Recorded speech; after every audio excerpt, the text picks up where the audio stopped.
रामायण और महाभारत जैसे अद्भुत ग्रंथों में कई दिव्य अस्त्र शस्त्रों का वर्णन मिलता है, जिनमें से एक था ब्रह्मास्त्र।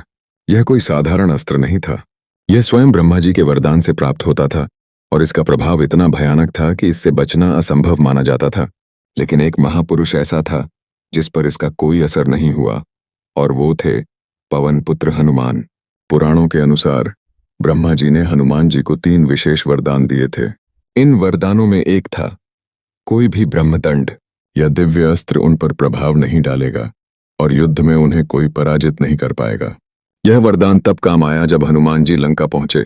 देवी सीता जी की खोज में वे अशोक वाटिका पहुंचे। बहुत खोजने के बाद विभीषण ने उन्हें माता सीता के बारे में बताया।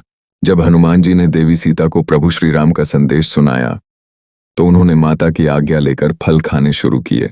फल तोड़ते हुए उन्होंने अशोक वाटिका में भारी उत्पात मचा दिया।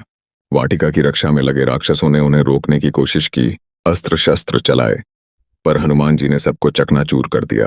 वृक्ष उखाड़कर उन्होंने राक्षसों पर फेंके और देखते ही देखते आधे से ज्यादा राक्षस मारे गए। राक्षसों की हार देखकर वे रावण के दरबार में भागे और सारी बात बताई।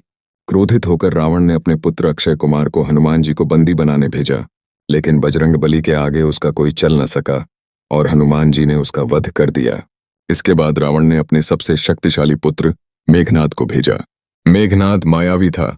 उसे तंत्र, मंत्र और अनेक दिव्य अस्त्रों का ज्ञान था। उसने अपनी समस्त शक्ति, सारी मायावी विद्या और ब्रह्मास्त्र तक का प्रयोग किया, लेकिन हनुमान जी अडिग और अजेय रहे।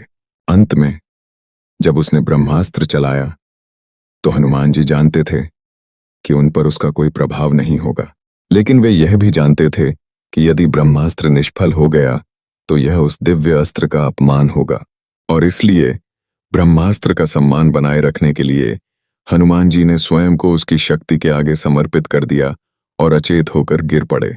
मेघनाद के आदेश पर राक्षसों ने उन्हें रस्सियों से बांध लिया, लेकिन वे नहीं जानते थे कि ब्रह्मास्त्र के बाद किसी भी अन्य बंधन के स्पर्श से उसका प्रभाव समाप्त हो जाता है। यानी हनुमान जी को होश आ चुका था। वे चाहते तो एक झटके में सबको समाप्त कर सकते थे, पर उन्होंने ऐसा नहीं किया, क्योंकि उनका उद्देश्य था रावण और उसकी लंका की शक्ति को जानना।